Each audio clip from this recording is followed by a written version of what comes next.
Sam Seder, Emma Vigeland on the Majority Report. Want to welcome back to the program the proprietor of the Uber blog Hullabaloo and the commentator or writer, essayist at salon.com.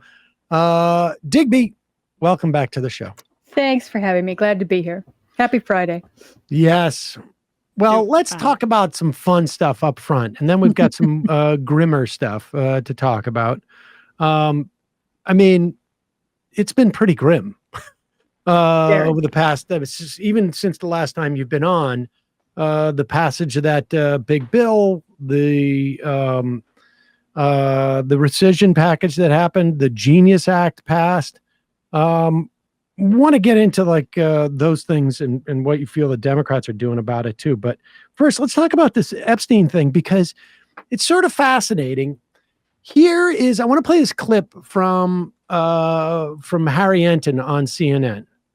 And it shows that Donald Trump's polling amongst Republicans, just to be clear, this is just Republicans, has not been hurt by this Epstein, MAGA saga, as we call it. Here we go. I mean, look, I think this one surprised me a bit because of all these complaints online going after Trump and the Epstein files. You might think his approval ratings were going down, Republicans.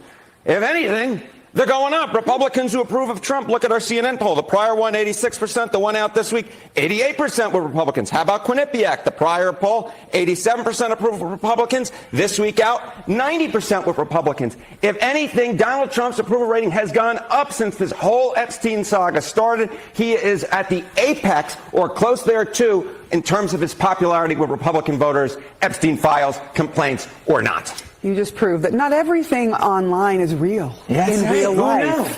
Who knew? Amazing. Twitter and X are not reality. Pause it for 1 second. Pause it for 1 second. That's incidentally not what it proves. It just proves that there might be other people besides Republicans online. But nevertheless, let's just keep going. But the margin of error is 6. Like, I don't understand the framing of. I'm not saying that Trump's supporters are going to abandon him. I'm not saying that, but it's a very odd framing when it's both of these are within the margin of error to frame that he's increased his support. Well, let's put it this way. I mean, if the poll had said he's losing 3 points a poll, we wouldn't be talking about it now. But let's keep playing this. Complaints or not. You just proved that not everything online is real in real life. No, I didn't. Amazing. Twitter and X are not reality. Is there any reason that you can find that this hasn't taken hold and hurt him? Yeah. I mean, on X, all you hear about is the Epstein files. But how about out in the real public? Republicans who said the top issue was Epstein case. The answer is one, and not 1%. One responded. This was a great little finding that Ariel Edwards-Levy, who of course is part of our polling unit, found. Just one single Republican said that the nation's top problem is in fact the Epstein case. Not much of a surprise that therefore Donald Trump's approval rating has not suffered with Republicans because of the Epstein case. Because the bottom line is most Americans say it's not high up on their priority. Now, I have no doubt that it's not up on their priority list, but it is important. It's sort of an interesting narrative that they're trying to push here. But let's put up the graph of Trump's actual approval rating. It appears there's more than just Republicans in the country. I mean, it's not going well for him. It really isn't. I mean, he's and this is the poll average. His disapproval is about as high as it's gotten. Could you just scroll up quickly to see which polls are also included in this as well? I mean, Rasmussen is a joke, and that's included in the average. So right there, there are some junk Republican polls that have kind of, I think, proliferated over the past maybe 2 presidential election cycles. But yeah, definitely. But nevertheless, his approval rating appears to be, going down, not dramatically, but So Heather, like, give me your sense of like what interests me about this is why are all the right winger media people still pursuing this? Like, how come they haven't been able to get past this? Well, I mean, I don't know what to make of the Harry Enton stuff. It doesn't make a lot of sense to me. Not because I don't. I mean, we've seen this before. When Bill Clinton was under, the scrutiny for over the Monica Lewinsky thing, his poll ratings went up.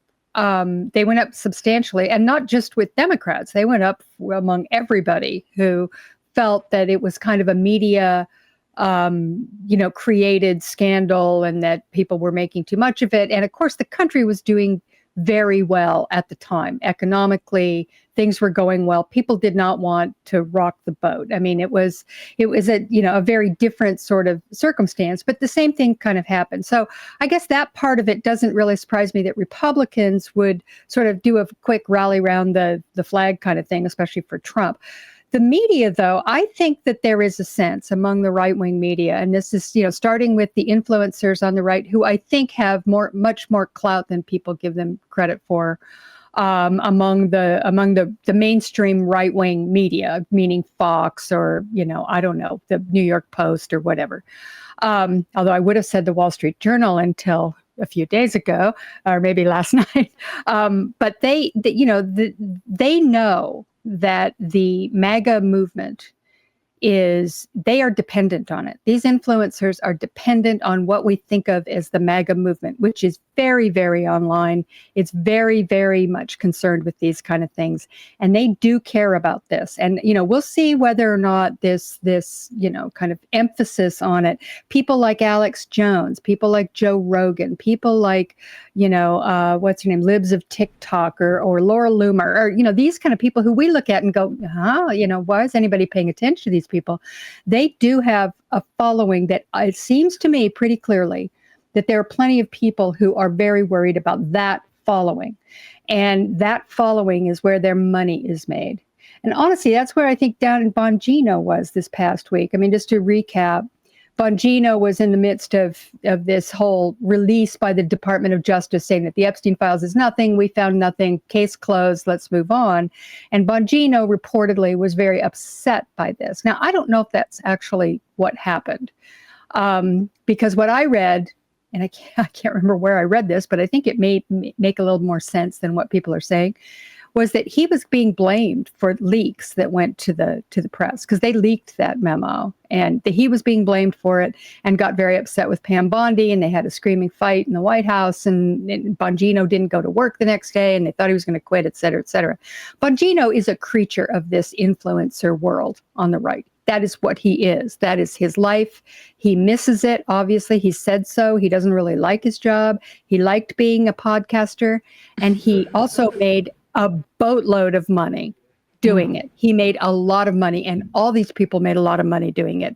Having this thing out there, this is going straight directly to their financial bottom line, is this Epstein thing. They made money on it to begin with. They will make money. They will lose money if it disappears. There's a whole lot of incentives there for them to, be at least concerned with it, if not obsessed with it. So I think that that's part of it. I don't know it's a full explanation, but I think that it's a big part of it. I mean, I really felt from the beginning when I saw that Bongino was thinking of quitting, I'm going, he wants to go back. He's preserving his ability to make a lot of money. And he doesn't want to be caught up in some cover up of, Epstein.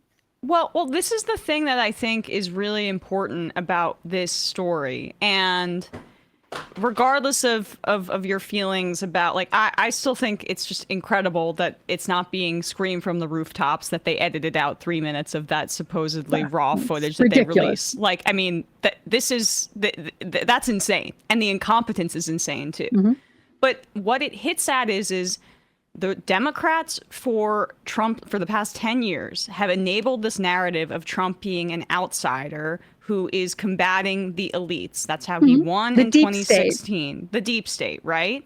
And they've continued down that course with the MAGA extremists. You hear this every time from frickin' Hakeem Jeffries on TV, now calling them Republicans, tying him to the establishment of the party. What this does for his base is it makes it look like he's covering up for the amorphous elites that they've been talking about him combating. And so I am skeptical that this is not going to actually hurt him, at least a little bit. I am too. And so I found the inclusion of like saying he increases support with a 6-point margin of error to be a little weird, because it may take a little bit longer, and the hardcore MAGAs, Republicans, they'll always be with him. But what this really hurts him with are like the bro manosphere people who voted for him after, you know, Taylor Lorenz did this piece about how in the aftermath of the pandemic, 2020 on, there wasn't this divide between the online world and the traditional political world that used to exist. Podcasts exploded. All of these right-wingers started to consume this kind of media as well, including like anti-vax stuff and more conspiracism. And that's where I think this could cause an issue for him, is in this new media ecosystem. Well, there's no doubt. And I think also, I mean, keep in mind, there was some fraying around the edges before the Epstein thing happened in that manosphere group. There was Joe Rogan was complaining about the immigration thing, saying, hey, I didn't know they were going to do that. They weren't going to go after guys working at, you know, as gardeners and at Home Depot. I thought it was going to be the worst of the worst. This guy, what's his name? Adam Schultz? Is it Adam Schultz? Andrew, sorry. Yeah, Andrew Schultz. I mean, he was kind of going on and showing some skepticism and kind of going, you know what, this isn't really what I thought it was going to be. So then along comes the Epstein thing, and it's exactly what you said, Emma. They had they had based everything on this idea of him being the guy who was going to clean up this cabal of whatever among the Epstein, and you know, there's a direct line between QAnon and Epstein. Obviously, it's about this international pedophile cabal, and that they, you know, when Epstein came along, all those QAnon people went, Eureka! There it is, the proof. Here's the big pedophile, and he was flying around with Clinton and had, you know, Ehud Barak and the Mossad. You know, this was a perfect conspiracy theory for them to latch onto. So, you know, there's that, you know, that kind of hardcore there among the MAGA faithful, that actually for them, this is it. I mean, I think Glenn Beck called it the Rosetta Stone of the MAGA movement was the Epstein files. I would like to see what the polling is on Pam Bondi, because I think to a certain extent we could be in that stage where it's like Donald Trump is getting screwed by his advisors, and they're, you know, like Pam Bondi could be part of the deep state, and but I think the point you guys are making about this Epstein thing being less about Donald Trump being a pedophile and more about him not cleaning the swamp and protecting people, I don't think it's landed on him yet. I think it's on Pam Bondi, and frankly, like, I'm okay with that insofar as like make them fire Pam Bondi, make them hire, you know, a new Department of Justice. I mean, that to me ultimately is the value of this whole scandal, is just how can it like make it more difficult for them to govern. And I think that the next step, though, I don't think they're going to fire Bondi right away. The next step will be a special prosecutor, and you guys aren't going to believe who they're talking about among the MAGA people. As Laura Loomer will be the special prosecutor. It's even wilder than that, although that would be good. They're thinking that the one that is most obvious to choose is Matt Gaetz. They're actually saying that. That's not a joke. I looked it up. And you know, they're right, because when it comes to underage sex trafficking, that guy knows his stuff. He really is an expert. You got to know exactly what you're looking at. I have no doubt that guy knows what he's doing when it comes to that. So, you know, I mean, that's a real thing. They're actually talking about it. So, you know, this is, I think there are several steps here. And I actually thought about this the other day. I thought, you know, what we're dealing with, Trump is finally dealing with the Clinton rules. The Clinton rules are when a scandal like this comes along, which is always something sexy. It's got some sexy thing going on, whether it was Clinton back in the day, or I don't know, Anthony Weiner, or, you know, you know, the right wing is a dog with a bone on this. They love this stuff. They love it. They love it. They won't admit that they love it, but that's what it is. And they're not going to let it go. So every time you do something, and I don't think Trump has learned this, because if he had learned this, he would not be feeding it the way he is. You know, he's insulting his followers. He's saying this is all nonsense, it's a hoax and whatever. If you do that, it just fans the flames. And that's Clinton rules. And the next step is we're going to do something. We'll name a special prosecutor. We'll fire Dan Bongino, or Dan Bongino will quit. Or, you know, there's these steps that you go through. Oh, he already started. He said that, you know, we're going to release the grand jury transcripts. And in the process, well, the ones that are relevant, the ones that are relevant, the credible ones, not the ones that had to do with, you know, anything to do with me. The beautiful ones. Yeah, the beautiful, the perfect ones. So he's already started. And by the way, in the process of that, he also, you know, proved that he's ordering the Department of Justice to do stuff, which the president isn't supposed to do. And he's claimed, oh, I have nothing to do with it. And then he orders Pam Bondi, and she goes, yes, sir, we're on it right there. We'll do it in the morning. So that's you start doing these steps. It's never enough, right? Never enough. There will always be a next step. It will always be something else that they're going to need. So the scandal isn't going to die as long as they're doing this stuff. And then you've got people like the Wall Street Journal. Now, the Wall Street Journal has, you know, a following of a very special, discrete part of the Republican coalition called people with money. Mm-hmm. And Trump's already got some issues there, right? I mean, you know, they got their tax cuts. That's done. Right. It's over. Now they're just got like, him. We're done. We got what we wanted. Thanks, thank you. Thanks. They're worried about the tariffs and the markets and yeah, it's they've interesting. got their own stuff going on. See, that's what I think is going on here on some level. That's the thing that makes this different, right? Like, I mean, I get the idea of that this is a very easy thing to talk about, and it's got intrigue, and it's not really political, and you know, except for we should also say Ron Wyden has a whole nother front of this, which is about the finance, and which I think ultimately could be more important. I do too. But I do think that this is being pushed. Like, this isn't coming from the left. I mean, I think, you know, or, you know, I should say center to the left. This isn't coming from Democrats. No. It isn't coming from, you know, the DSA. I think they're, you know, people are hopping on the bandwagon. We certainly are. But I think part of this is a function of, like, now it's time to discipline Trump. Because we got really what we want. We had the largest wealth transfer from a single piece of legislation in history. Nothing else in this administration is going to pay off the big money in the way that did. And so now it's just like, now it's time to discipline and sort of like trim his sails a little bit. And so this is getting more sort of like resonance. You know, nobody wants. The New York Times certainly doesn't, and nor would the Wall Street Journal. Like, we should focus on the gulags that are being built, or the scandal of the detention centers, or what they're doing to, you know, the mothers and grandmothers. Yes, and the cuts. No, they'll push this because this is the way that they can discipline Trump without having to get into the politics of things. I think you're right. I mean, I hadn't thought of it that way, but I think that makes sense. That this is they're going to jump on that bandwagon. The fact that the Wall Street Journal, I mean, you know, the Wall Street Journal just has a regular journalistic enterprise. It's not that bad. I mean, in the straight reporting that they do, it tends to be as good as anything. It's not any worse anyway. The editorial page is a totally different story.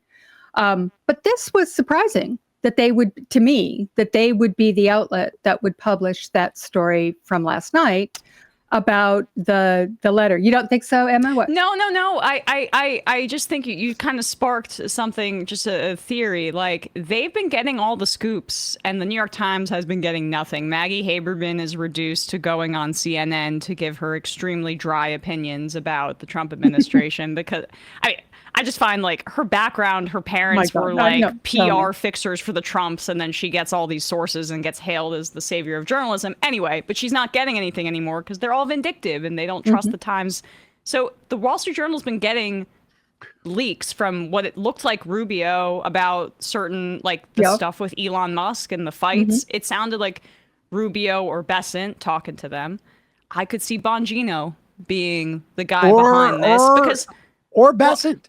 I mean, this could be. I mean, look, this could be you know, right now we've got a deadline looming in 2 or 3 weeks that I think most people who follow the economy think this is going to really could seriously derail the economy, and also the firing of Powell. And so there's a lot of incentive for people who are close to the Wall Street Journal, you know, who would have those relationships to, I don't know, trim Donald Trump's sales. And the other theory Sam and I were talking about before the show, just throwing this out there, I don't think Bongino and Kash Patel are the guys editing the Epstein video in Adobe. Someone left 15 markers at the time that they cut as a door looked like it was going to be open near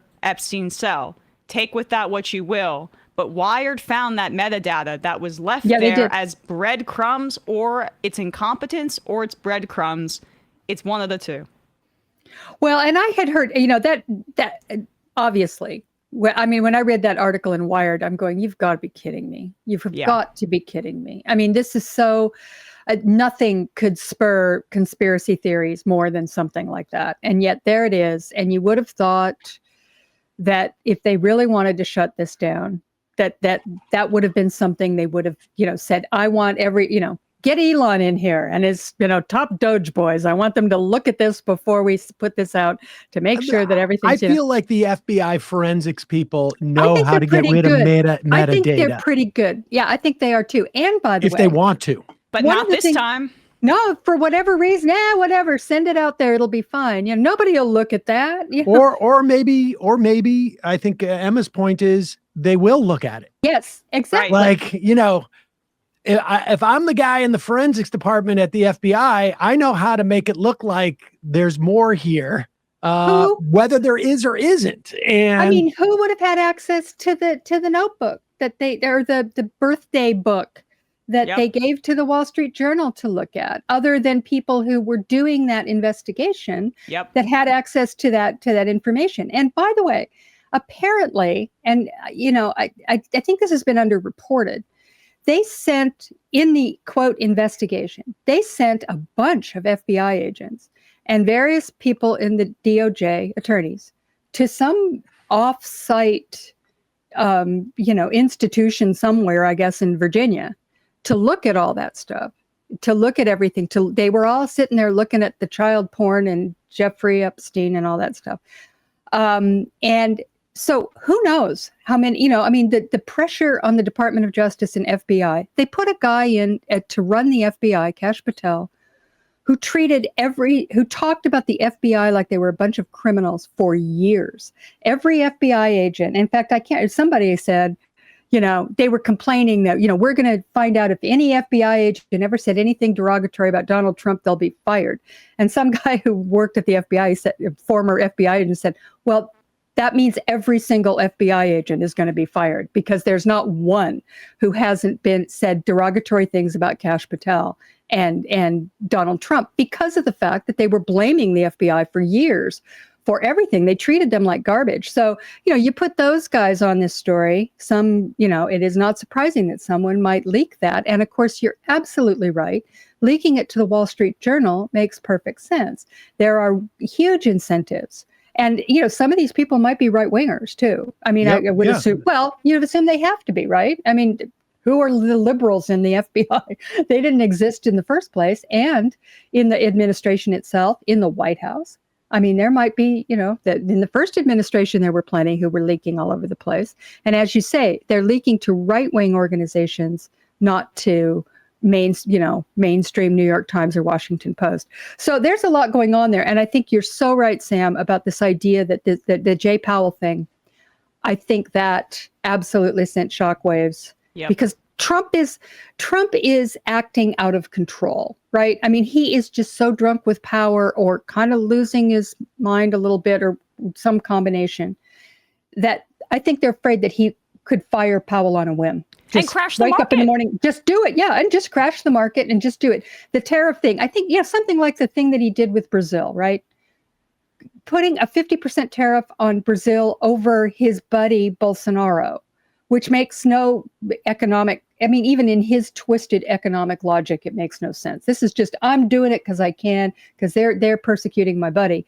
That had to start worrying some of the money people. They've got their tax cuts, so Right. they're fine. And now they've got to start looking at the big picture. What's happening? What is going to happen to the global economy if this guy really is so drunk with power that he's doing things like that? And then he said, and he went to the Republicans, and this did happen this week, with a piece of paper in which he said that this was the firing memo of Jay Powell, and he showed it to the Republicans in Congress. And he said, should I do it or not? And he showed that, and they all were suddenly telling everybody. They went out, the market went boom, it sunk like a stone. And then he was asked about it in the meeting at the cabinet with whoever or in the meeting in the White House. And he said, oh no, I don't think we'll be doing that. And the market went back up. Okay, clearly that is, I don't know if he was testing anything, but I don't think he was. I think he was thinking about it. He wanted to do it. And they told him the market just sank and he decided to go back up. But that's what they're worried about. That is what they are worried about. They want to put Kevin Hassett or somebody like, I wouldn't be surprised if he names Peter Navarro to run the Fed. And that's death to the global economy if that happens. Or Ron, what is it? Matt Varen? was just making that joke off mic. What's his name? Ron Vera. Ron Varen is going to be. Yeah, he's going to be Navarro will still be at the White House advising, but Ron Vera will be the head of the Fed. I wouldn't be surprised. He's that inconsistent. What's the word I'm looking for? He's nuts. I guess that's the word I'm looking for. Hey, folks, don't forget to hit the subscribe button and check out our daily show. We do it every day at 12 p.m. Eastern for about 2.5 hours. We even take phone calls. You should check that out.